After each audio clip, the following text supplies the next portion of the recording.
Hello friends, स्वागत है आपका अपने YouTube channel Siddhartha job point पर। आज का टॉपिक है बुद्धि का सिद्धांत। बुद्धि से संबंधित 2 वीडियो बना चुके हैं, बुद्धि क्या है और बुद्धि परीक्षण।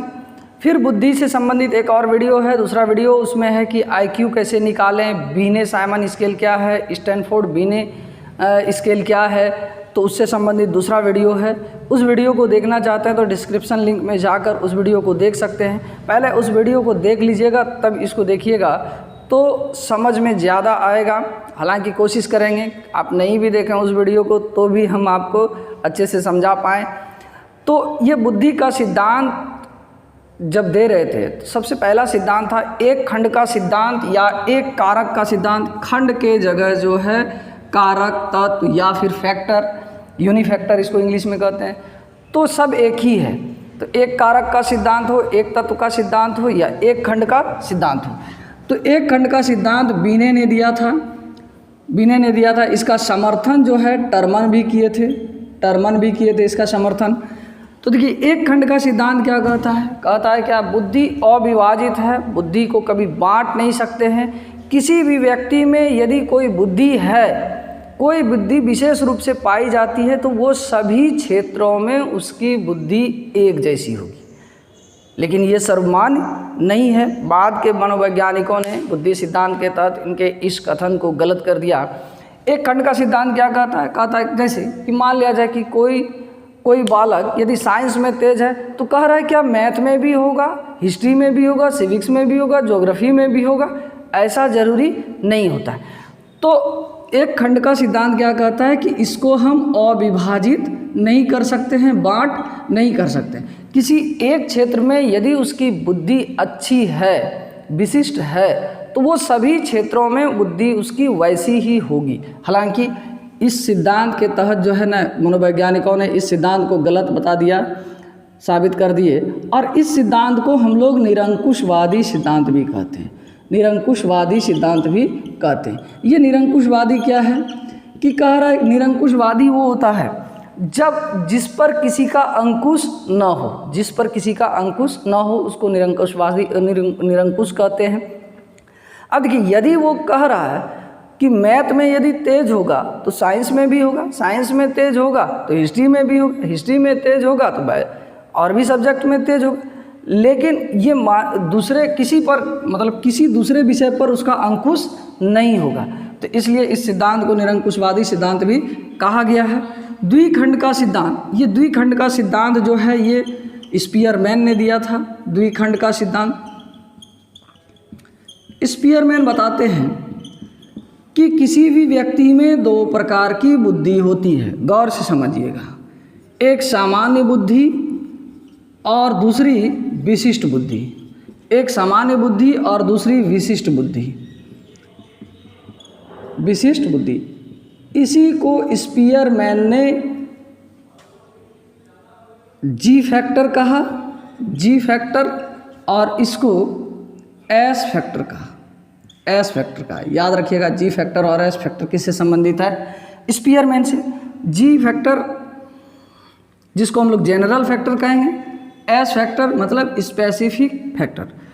तो सामान्य बुद्धि देखिए ये स्पीयरमैन कह रहा है कि जैसे ये बीने ने एक खंड का सिद्धांत दिया, स्पीयरमैन ने कहा नहीं, 2 तरह की बुद्धि होती है। 2 तरह की बुद्धि कौन होती है? एक सामान्य बुद्धि जो सभी बालकों में, सभी मनुष्यों में पाई जाती है, और एक विशिष्ट बुद्धि होती है जिसे बार बार अभ्यास करने पर वो हासिल करता है, और ये अभ्यास से ही संभव हो सकता है। अब देखिए सामान्य बुद्धि में क्या है कि हम लोग भी खिलाड़ी हैं, हम लोग क्रिकेट खेलते हैं, हम लोग फुटबॉल खेलते हैं, हम लोग वॉलीबॉल खेलते हैं, सभी खेल खेलते हैं, लेकिन क्रिकेटर के रूप में धोनी के तरह नहीं हो सकते हैं, फुटबॉलर के रूप में रोनाल्डो की तरह नहीं हो सकते। हम लोग भी काम करते हैं, हम लोग भी बिजनेसमैन हो सकते हैं, लेकिन सभी बिजनेसमैन अडानी और अंबानी की तरह नहीं हो सकते। तो जो चीज़ें लोग कॉमन करते हैं उसको हम लोग कहते हैं सामान्य बुद्धि, और जो चीज़ें हम कॉमन करते हैं या सभी मनुष्यों में, बालकों में पाई जाती है, उसको कहते हैं हम लोग सामान्य बुद्धि। और विशिष्ट बुद्धि क्या होता है कि ये बार बार प्रयास किया जाता है, बार बार अभ्यास किया जाता है। मान लिया जाए कि कोई बाइकर है तो बाइक सब कोई चला रहे हैं तो उसके अंदर सामान्य बुद्धि है। यदि मौत का कुआं में कोई बाइक चला रहा है तो ये उसकी बुद्धि हो गई विशिष्ट बुद्धि, और उसको तब तक हासिल नहीं कर पाएगा कोई भी बालक या व्यक्ति जब तक कि उसका बार बार अभ्यास नहीं किया जाएगा। अब तीसरा सिद्धांत जो है इसकी कुछ विशेषताएं हैं, उसको देख लेते हैं पहले। तब त्रिखंड का सिद्धांत भी स्पीयरमैन से ही जुड़ा हुआ है। सामान्य बुद्धि की क्या विशेषता है कि ये जन्मजात होती है। जन्मजात का मतलब क्या हुआ, इसको जन्म से ही ये सामान्य योग्यता पाई जाती है। और पिछले वीडियो में बताए भी थे कि सभी जीवों की बुद्धि अपने जीव के हिसाब से होती है। मनुष्य के संतान में बुद्धि मनुष्य के जैसे होती है, कोई जानवर है तो उसकी बुद्धि उस जानवर के अनुसार होती है। नहीं, यदि जानवरों के बीच में हम कुत्ते को बिल्ली को रख देंगे तो कुत्ते और बिल्ली की बुद्धि जो है मनुष्य जैसे नहीं हो जाएगी।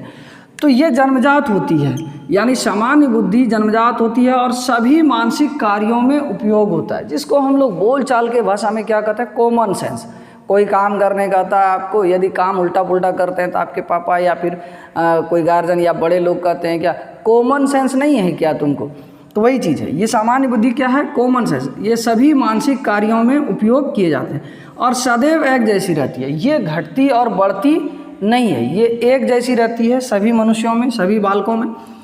विशिष्ट बुद्धि, ये विशिष्ट बुद्धि को एस फैक्टर भी कहते हैं, ये अर्जित की जाती है, यानी हम इसको वातावरण से प्राप्त करते हैं, ग्रहण करते हैं, सीखते हैं।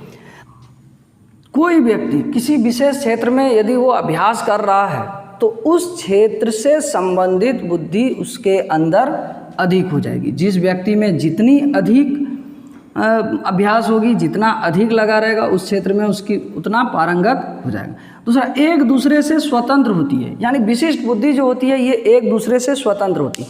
देखिए विशिष्ट बुद्धि क्या होता है, जैसे बताए कि कोई क्रिकेट खेल रहा है, कोई हॉकी खेल रहा है, कोई फुटबॉल खेल रहा है, तो क्रिकेट खेलने वाले की बुद्धि विशिष्ट बुद्धि अलग, फुटबॉल खेलने की बुद्धि अलग, या फिर हॉकी खेलने वाले की बुद्धि अलग। तो दोनों विशिष्ट बुद्धि है, दोनों एक दूसरे से स्वतंत्र है, कभी कोई जुड़ नहीं सकता है।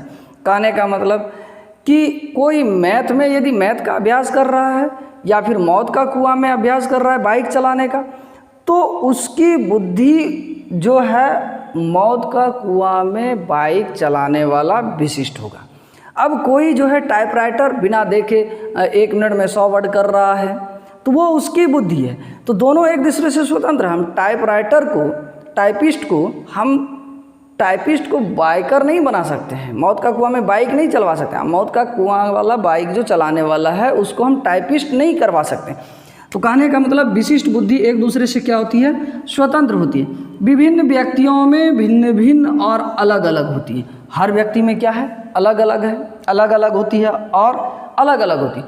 अब देखिए मान लिया जाए कि टाइपिस्ट करने वाला ही है या फिर खिलाड़ी ही है, कोई क्रिकेट खेलने वाला है, तो क्रिकेट खेलने वाले के अंदर विशिष्ट बुद्धि है, फुटबॉल खेलने वाले के अंदर विशिष्ट बुद्धि है, लेकिन सभी फुटबॉलर की विशिष्ट बुद्धि एक जैसी होगी ये भी सही नहीं है, या सभी क्रिकेटर की बुद्धि एक जैसी होगी ऐसी नहीं है। किसी में कम, किसी में ज़्यादा, किसी में मीडियम होते रहता। ये था क्या, द्विखंड के सिद्धांत के तहत जो दिया था किसने, स्पीयरमैन ने। स्पीयरमैन बताते हैं कि बुद्धि के 2 कारक होते हैं, 2 खंड होते हैं। एक समान बुद्धि जो सभी मनुष्यों में पाई जाती है, जो विशिष्ट बुद्धि दूसरी जिसको एस फैक्टर कहते हैं, ये अभ्यास करने पर विशिष्ट बुद्धि हासिल करते हैं। तीसरी बुद्धि है त्रिखंड। त्रिखंड का सिद्धांत या त्रिकारक का सिद्धांत भी स्पीयरमैन से ही जुड़ा है। इसको लगा जब इसने अपना प्रयोग किया या फिर चिंतन किया तो देखा कि 2 तरह के ही लोग होते हैं। तब एक बीच में इसने घुसाया जिसको कहा गया सामूहिक खंड। और ये सामूहिक खंड के तहत स्पीयरमैन ने क्या बताया त्रिखंड के सिद्धांत के अंतर्गत कि ये सामूहिक खंड के प्रकार भी एक बुद्धि होती है, या एक किसी व्यक्ति में ये सामूहिक खंड भी पाई जाती है। ये क्या होता है कि ये सामान्य से ज़्यादा और ये विशिष्ट से थोड़ा कम होता है। यानी कोई सामान्य बुद्धि वाले लोग हैं, अब मेरा मन हुआ कि हम सामान्य बुद्धि वाले लोग हैं, क्रिकेट खेल रहे हैं, मेरा मन होगा कि हम विशिष्ट खिलाड़ी बन जाएं, क्या करेंगे, बार बार अभ्यास करेंगे। और जब हम अभ्यास करते रहेंगे तो अचानक मेरे अंदर विशिष्ट बुद्धि नहीं आएगी। क्या होगा, थोड़ा सा अधिक होगा सामान्य से और विशिष्ट से कम होगा। इसी को स्पीयरमैन ने सामूहिक खंड कहा है। आइए अगला सिद्धांत देखते हैं हम लोग, समूह कारक का सिद्धांत। ये सिद्धांत थर्स्टन ने दिया था। थर्स्टन ने उस समय दिया जब बीने ने एक खंड के सिद्धांत के तत्व कहा कि एक ही बुद्धि का एक ही कारक होता है, एक ही खंड होता है, उसको विभाजित नहीं कर सकते हैं। स्पीयरमैन ने द्विखंड का सिद्धांत दिया जिसमें जी फैक्टर और एस फैक्टर माना, तो थर्स्टन ने जी फैक्टर और एस फैक्टर को मानने से इनकार कर दिया। त्रिसिद्धांत के तहत भी जो है थर्स्टन ने मानना छोड़ दिया। इसने एक पुस्तक लिखा, अब इसने एक किताब लिखी जिसका नाम था the primary mental abilities, the primary mental abilities. ये इसकी पुस्तक है और इस पुस्तक में अपने सिद्धांत के बारे में लिखा जिसमें समूह कारक का सिद्धांत। इसका मानना कोई 1 2 3 नहीं होता है, ये कई खंडों में होते हैं, समूह में होते हैं। किसी एक भी व्यक्ति में सिर्फ एक ही चीज़ नहीं होता, कई समूह में पाए जाते हैं। तो उसने जो है द प्राइमरी मेंटल एबिलिटीज़ में 13 खंड बताए बुद्धि के। कितने खंड बताए ये पूछता है, 13 खंड बताए। तो बताए जिसमें 9 खंड प्रमुख है, उसका 9 खंड प्रमुख। ये क्वेश्चन भी रहता है थर्स्टन से। तो पहला है स्मृति। यदि कोई व्यक्ति या बालक कुछ चीज़ें स्मृति कर लेता है, याद कर लेता है, याद में उसको कोई चीज़ रहता है, तो वो उसकी स्मृति से संबंधित बुद्धि का खंड है। दूसरा है प्रत्यक्षीकरण की योग्यता। प्रत्यक्षीकरण किसको कहते हैं हम लोग? जो चीज़ें हम प्रत्यक्ष रूप से देखते हैं और सीखते हैं। तो कोई ज़रूरी नहीं है कि देखिए, कोई ज़रूरी नहीं है कि जो चीज़ें हम प्रत्यक्ष देखते हैं तो सीखते हैं, लेकिन कुछ ना कुछ ज़रूर सीख जाते हैं। अब कोई कारपेंटर है, कारपेंटर का काम कर रहा है, हम देख रहे हैं तो कुछ सीख गए। कोई बालक देख रहा है, सीख लिया। कोई हलवाई मिठाई बना रहा तो वो भी उस काम को थोड़ा बहुत सीख गया। अब कोई बाइक चला रहा है या कुछ भी, तो प्रत्यक्षीकरण की योग्यता के अंतर्गत क्या हो गया कि जो चीज़ें बालक देखता है उस चीज़ के बारे में कुछ ना कुछ उसके अंदर टैलेंट आ जाती है। तो जिसको थर्स्टन ने प्रत्यक्षीकरण की योग्यता कहा। ये भी बुद्धि का एक खंड। सांख्यिक योग्यता। सांख्यिक योग्यता क्या है? ये संख्या से संबंधित है। आंकड़ा हो, डाटा हो, या फिर जो संख्या से संबंधित याद किसी को है, या फिर टैलेंट है, जैसे चार्टर्ड अकाउंटेंट सब क्या करता है, उसमें संख्या से संबंधित जुड़े हुए रहते हैं, तो उसमें अलग बुद्धि हो जाती है। तो ये सांख्यिक योग्यता भी थर्स्टन ने बताया। शाब्दिक योग्यता। शाब्दिक क्या होता है? शब्द, जिसको कहते हैं हम लोग वर्ड। अलग अलग व्यक्तियों को वर्ड अलग अलग तरीके से स्टॉक रहता है, किसी को कम, किसी को ज़्यादा, किसी को मीडियम। तो इस तरह शाब्दिक योग्यता का भी बुद्धि का एक खंड बताए थर्स्टन ने। तार्किक योग्यता, जिसको कहते हैं हम लोग लॉजिक। किसी भी मैटर में, किसी भी चीज़ में बुद्धि के रूप में एक तार्किक योग्यता भी है। हम किसी के बारे में लॉजिक लगा रहे हैं, किसी तथ्य के प्रति, किसी विचार के प्रति या किसी बहस के प्रति, तो वो उसकी बुद्धि है। ये हो गया तार्किक योग्यता। एक है निगमनात्मक और आगमनात्मक। देखिए, आगमनात्मक क्या होता है और निगमनात्मक क्या होता है, इसको थोड़ा सा समझ लीजिएगा।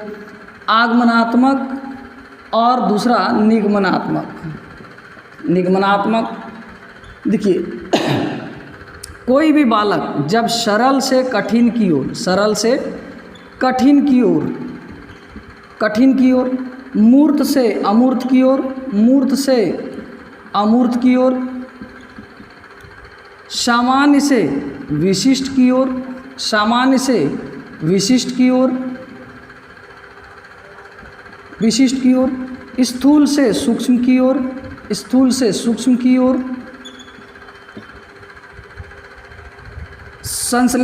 विश्लेषण से संश्लेषण की ओर,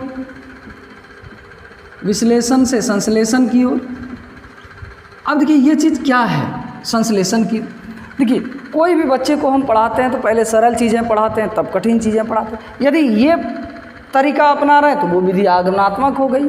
यदि मूर्त चीज़ें जिसको हम देख सकें, छू सकें, उसके बारे में बताते हैं, फिर हम अमूर्त चीज़ों के बारे में बताते हैं, तो वो चीज़ें कहलाती है आगमनात्मक। मान लिया छोटे बच्चे को हम पढ़ा रहे हैं, पहले क्या करते हैं, स्थूल बड़ा चीज़ पढ़ाते हैं। बड़ा चीज़ के अंतर्गत क्या पढ़ाते हैं कि पेड़ है, पौधा है, गाय है, बिल्ली है, कुछ भी जानवर है, उसको पूरा पढ़ाते हैं। लेकिन जब जब हम सूक्ष्म रूप से उसके अंदर जो मौजूद हैं, जो हम नहीं देख पा रहे हैं, मान लिया जाए किसी जान में है, किसी जीव में जान है, तो जान को नहीं देख पा रहे हैं, तो वो सूक्ष्म चीज़ें हैं। अब पहला क्लास का, प्रथम क्लास का, फर्स्ट क्लास का बच्चे को ही जान और प्राण के बारे में बताना शुरू कर देंगे तो बच्चे क्या हो जाएंगे, कन्फ्यूजन हो जाएंगे। तो पहले स्थूल, उसी तरह जिस चीज़ को हम देखते हैं या छूते हैं उसको मूर्त, तो मूर्त चीज़ें बताती हैं। फिर अमूर्त चीज़ें, जिस चीज़ को हम नहीं देख पा रहे हैं। विश्लेषण से संश्लेषण। विश्लेषण का मतलब होता है बड़ा करना, किसी भी चीज़ को, किसी भी तथ्य को या किसी भी विचार को बड़ा करना विश्लेषण कहलाता है। और बड़े बड़े चीज़ों को हम लोग संश्लेषण करते हैं। तो बच्चे को पहले क्या करते हैं, कोई छोटा मोटा टॉपिक है, कोई छोटी छोटी चीज़ें हैं, उसको हम लोग विश्लेषण करके बताते हैं, तब जो है निचोड़ उसका निकाल कर बताते हैं। तो ये चीज़ें हो गया संश्लेषण। एक वर्ड में हम कह सकते हैं विश्लेषण क्या हुआ, तिल का ताड़ करना। तिल का ताड़ एक मुहावरा भी है, तिल का ताड़ करना, यानी छोटी चीज़ें हैं अब बड़ा बड़ा चीज़ कर दी। तो ये पहले बच्चे के सामने विश्लेषण। और इसी को उल्टा, अब कठिन से सरल की ओर तो निगमनात्मक, अमूर्त से मूर्त की ओर तो निगमनात्मक, विशिष्ट से सामान्य की ओर निगमनात्मक, सूक्ष्म से स्थूल की ओर तो निगमनात्मक, संश्लेषण से विश्लेषण की ओर तो निगमनात्मक। इसी का उल्टा, आगमनात्मक का उल्टा क्या हो गया, निगमनात्मक। तो किसी भी व्यक्ति में इस तरीके से है तो वो भी बुद्धि का खंड, इस तरीके आगमनात्मक भी है तो ये भी बुद्धि का एक खंड थर्स्टन के अनुसार। स्थान संबंधी योग्यता। स्थान संबंधी योग्यता क्या हुआ कि बहुत लोगों को क्या होता है, कहीं जाने पर जो है ना उसको याद नहीं रहता कि हम कहाँ गए, कैसे गए थे, किस रास्ते से गए थे। तो बहुत लोगों को स्थान संबंधी बहुत ज़्यादा याद रहता है। तो स्थान संबंधी योग्यता भी थर्स्टन ने बताया। एक समस्या समाधान की योग्यता। अब किसी भी व्यक्ति के पास कोई समस्या आती है तो वो अपने हिसाब से, अपने बुद्धि के हिसाब से समाधान करता है। उसी समस्या का समाधान दूसरे व्यक्ति दूसरे तरीके से कर लेते हैं, तीसरा व्यक्ति तीसरे तरीके से कर लेते हैं। तो ये भी क्या है, बुद्धि का एक खंड है। तो थर्स्टन ने बुद्धि का खंड, समूह कारक का सिद्धांत जो दिया था, ये समूह कारक का सिद्धांत अपने पुस्तक प्राइमरी मेंटल एबिलिटीज में दिया था, जिसमें 13 खंड बताए थे और 9 खंड प्रमुख था। तो उम्मीद करते हैं ये 4 सिद्धांत, आगे और 2-4 सिद्धांत है जिसमें इम्पॉर्टेंट है थर्स्टन का। ये तो थर्स्टन वाला हो गया, स्टर्नबर्ग का है, फिर जाके गार्डनर का है। यहाँ से पिछली बार पिछले सीटेट में प्रश्न भी पूछे गए हैं, उन प्रश्नों को देखते हुए वो सिद्धांत भी हम लोग करेंगे अगले वीडियो में। वीडियो पसंद आया हो तो लाइक करें, कमेंट करें। जो नए चैनल को देख रहे हैं प्लीज़ वीडियो को सब्सक्राइब भी कर लें। तो मिलते हैं अगले वीडियो में। जय हिंद।